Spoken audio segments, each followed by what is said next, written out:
BNP chairperson Begum Khaleda Zia দীর্ঘ সময় ধরে কিন্তু এভারকেয়ার হাসপাতালে চিকিৎসাধীন রয়েছেন এবং বর্তমানে তার শারীরিক অবস্থা কিছুটা উন্নতির দিকে এমনটাই জানিয়েছিলেন তার ব্যক্তিগত চিকিৎসক ডক্টর এজেডএম জাহিদ হাসান। মূলত গেল বৃহস্পতিবার তার গঠিত যে চিকিৎসক দল রয়েছে সেখান থেকে কিন্তু ডক্টর এজেডএম জাহিদ হাসান জানিয়েছিলেন যে তার শারীরিক অবস্থা বেশ উন্নতির দিকে এবং হচ্ছে যে তার যে মূলত যে শারীরিক জটিলতাগুলো ছিল তার ভিতরে ডায়াবেটিক্স, কিডনি, হৃদযন্ত্র ও ফুসফুসের সমস্যা ছিল। কিডনির সমস্যার কারণে খালেদা জিয়ার শরীরে মূলত হিমোগ্লোবিন কমে গিয়েছিল, সেটি কিন্তু বর্তমানে বেড়েছে এবং কিডনির কার্যকারিতা সামান্য বেড়েছে।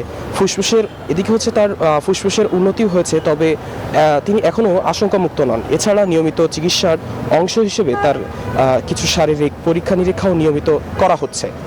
খালেদা জিয়ার স্বাস্থ্যের এমন পরিস্থিতিতে তাকে উন্নত চিকিৎসার জন্য বিদেশে নেওয়ার কথা বিএনপির পক্ষ থেকে বলা হলেও শেষ পর্যন্ত কিন্তু তা সম্ভব হয়নি। বিএনপির চেয়ারপারসনের শারীরিক অবস্থা আকাশযাত্রায় উপযোগী না হওয়ায় দেশেই তার মূলত চিকিৎসা চলছে। এদিকে শাশুড়ি খালেদা জিয়াকে দেখতে কিন্তু লন্ডন থেকে তার পুত্রবধূ জুবাইদা রহমান কিন্তু এসেছিলেন গেল 5 ডিসেম্বর এবং দীর্ঘ 15 দিন কিন্তু তিনি তার শাশুড়ির সাথে ছিলেন, তার শাশুড়ির খোঁজ খবর রেখেছেন। এমনকি বিএনপির চেয়ারপারসনের জন্য গঠিত যে চিকিৎসক দল রয়েছে, মেডিকেল দল রয়েছে, সেই দলে কিন্তু তিনি একজন সদস্য ছিলেন।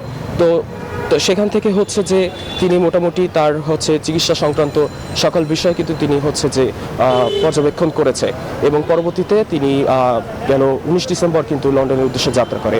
আমরা যেমনটা জানি যে তারেক রহমান কিন্তু 25 ডিসেম্বর দেশে আসবেন এবং তার সাথে কিন্তু তার সহধর্মিণী জুবাইদা রহমানও তিনি আসবেন।